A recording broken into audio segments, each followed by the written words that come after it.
भारत की धरती अनेकों अनेक महर्षियों से भरी पड़ी है। उन्हीं में से एक हैं महर्षि ऋभु, जो कि ब्रह्मा जी के मानस पुत्रों में से एक हैं। ऋषि पुलस्त के पुत्र निदक महर्षि ऋभु के शिष्य थे। एक बार निदक के मन में विचारों का तीव्र प्रवाह चल रहा था। वह समझ नहीं पा रहे थे कि अपने अंदर उमड़ते भावों को वह निराशा का नाम दें अथवा जो घट रहा था उसे जीवन की सत्यता मानकर स्वीकार करें। निदक महर्षि ऋभु के प्रिय शिष्य थे। उनके निकट रहते हुए उनके जीवन के 12 वर्ष भी व्यतीत हो चुके थे। इतनी लंबी अवधि एक ब्रह्म ज्ञानी के साथ निकली हो तो स्वाभाविक है कि मन में यह भाव उठे कि मुझे आत्मज्ञान कब होगा। आज अपने मन के इन्हीं भावों को लेकर जब वह महर्षि ऋभु के पास पहुँचे तो उन्होंने उसे सहज उत्तर दिया, वत्स, तुमने स्वयं को जानने का प्रयत्न किया है। स्वयं को जानना ही आत्मज्ञान है। निदक इन 12 वर्षों में ऋचाओं, श्रुतियों एवं स्मृतियों का गहन अध्ययन कर चुके थे और इन्हीं विषयों पर प्रकांडता का सूक्ष्म अहंकार भी उनकी चेतना में विद्यमान था। उसी अहंकार को अपने गुरु से संभवतया किसी गुह्य एवं परिष्कृत उत्तर की प्रतीक्षा थी और इसीलिए गुरु के सरल सहज शब्दों ने उन्हें थोड़ा हताश कर दिया। उन्होंने अपनी हताशा महर्षि ऋभु के सम्मुख पुनः रखी और इस बार उनके शब्दों में निवेदन कम, आलोचना ज्यादा थी। आलोचना उनके गुरु की शिक्षा प्रणाली की ओर केंद्रित थी। महर्षि ऋभु ब्रह्म ज्ञानी संत थे और जिनका चित्त चेतना की सर्वोच्च स्थिति पर आरूढ़ हो चुका हो, उनके लिए मान क्या और अपमान क्या। ऐसे पुरुष निंदा और आलोचना के उद्वेगों से परे होते हैं। निदक की बाल सुलभ जिद को भांपते हुए महर्षि ने वह किया जो उन्हें लगा कि उनके शिष्य के आत्म परिष्कार के लिए आवश्यक कदम था। बिना समय गवाए और तनिक रूखे शब्दों का प्रयोग करते हुए उन्होंने निदक को आश्रम छोड़ने का आदेश दे दिया। महर्षि के स्वभाव में कभी रूखापन रहा नहीं, परंतु उन क्षणों में कुछ विचार करते हुए उन्होंने जानबूझकर उस व्यवहार का प्रयोग किया। महर्षि के शब्दों को सुनकर निदक आवेश में आश्रम छोड़कर निकल तो पड़े, परंतु मन का उन्माद शांत होने पर उन्हें ऐसा लगा कि जैसे उनके जीवन को निराशा की लहरों ने घेर लिया हो। उनके जीवन के विगत 12 वर्ष मात्र एक ही सत्य को पाने की प्रतीक्षा में गुजरे थे और आज कुछ ही क्षणों में जब वह पड़ाव आंखों से ओझल हो गया तो हताशा का आक्रमण स्वाभाविक था। महर्षि ऋभु भी अपने प्रिय शिष्य के इस तरह चले जाने से किंचित व्यथित तो थे ही, परंतु आत्मज्ञान के पथ के पथिक इस सत्य से सदा सुपरिचित रहते हैं कि यह पथ एकांगियों का पथ है। यदि परमात्मा को पाना है, आत्मा के मूल स्वभाव में रमण करना है, तो एक दिन गुरु की उंगलियों का सहारा भी छोड़ना पड़ता है।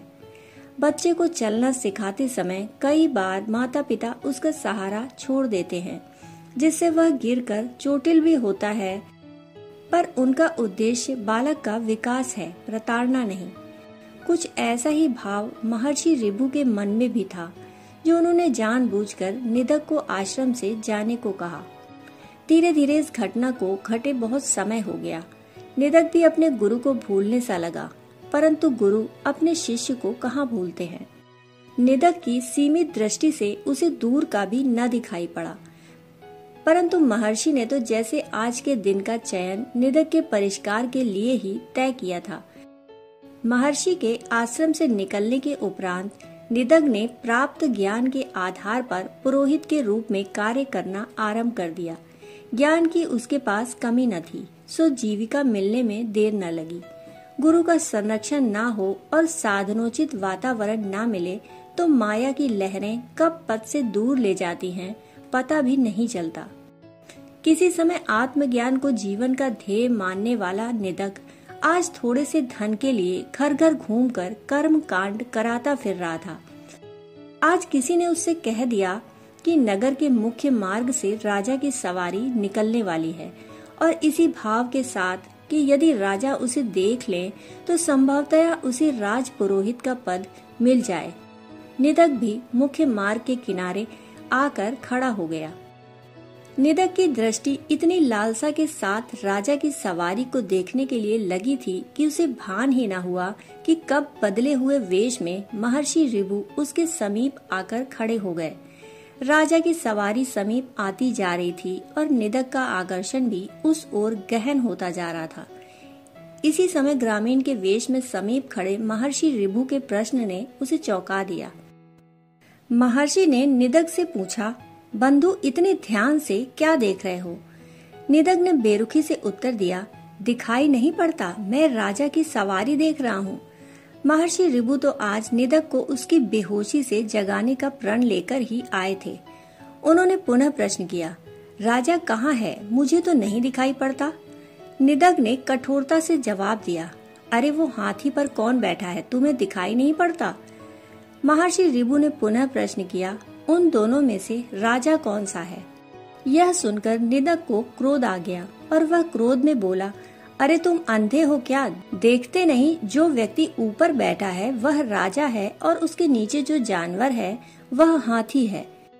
यह सुनकर महर्षि ऋभु बोले, भाई मैं नादान हूँ, मुझे नहीं पता कि यह ऊपर नीचे क्या है, तुम जरा समझा दो। यह सुनकर निदक के क्रोध का पारावार न रहा और वह बोला, अब तुम्हें यह भी नहीं पता कि ऊपर नीचे क्या है, तुम्हें तो समझाना ही पड़ेगा। इतना कहते हुए निदक कूदकर महर्षि ऋभु के कंधों पर चढ़ गया और उनसे बोला, अब समझ में आया कि ऊपर क्या है और नीचे क्या है? मैं ऊपर हूँ और तुम नीचे, मैं राजा हूँ और तुम हाथी। आदमी ऊपर बैठता है और जानवर नीचे बैठता है। अब समझ में आया? महर्षि ऋभु मुस्कुराते हुए बोले, ठीक ठीक तो अभी भी नहीं समझ में आया। कुछ ऊपर नीचे तो समझ में आया, परंतु यह तुम और मैं क्या है जिसके विषय में आप बार बार बोल रहे हैं? निदक ने अत्यधिक क्रोध में बोलते हुए कहा, अरे तुम्हें यह भी नहीं पता कि मैं कौन होता है? थोड़ा हंसते हुए महर्षि ऋभु ने उत्तर दिया, पुत्र यदि तुम्हें पता है कि तुम कौन हो तो तुम्हारी आत्मज्ञान की यात्रा तो वैसे ही पूर्ण हो गई। गुरु का उत्तर सुनते ही निदक जमीन पर आ गिरा। गुरु के शब्दों ने उसे अंदर तक झकझोर दिया था। मैं का ज्ञान ही तो आत्मज्ञान है। मैं के मिटते ही परमात्मा की उपस्थिति का भान सृष्टि के कण कण में हो जाता है। उस क्षण में उसके साथ वह घट गया जो महीनों पहले उसके आलोचना भरे निवेदन में न घटा था।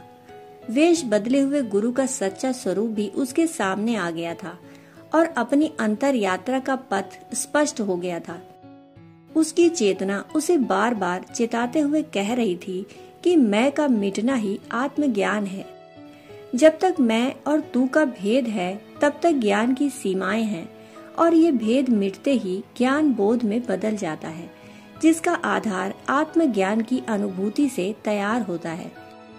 अज्ञान से ज्ञान की ओर ले जाने वाले गुरु ने आज अपने शिष्य को आत्मज्ञान की दहलीज पर लाकर खड़ा कर दिया था। दोस्तों, कहानी सुनने के लिए आपका बहुत बहुत आभार। फिर मिलते हैं ऐसी ही कहानियों के साथ। तब तक के लिए धन्यवाद।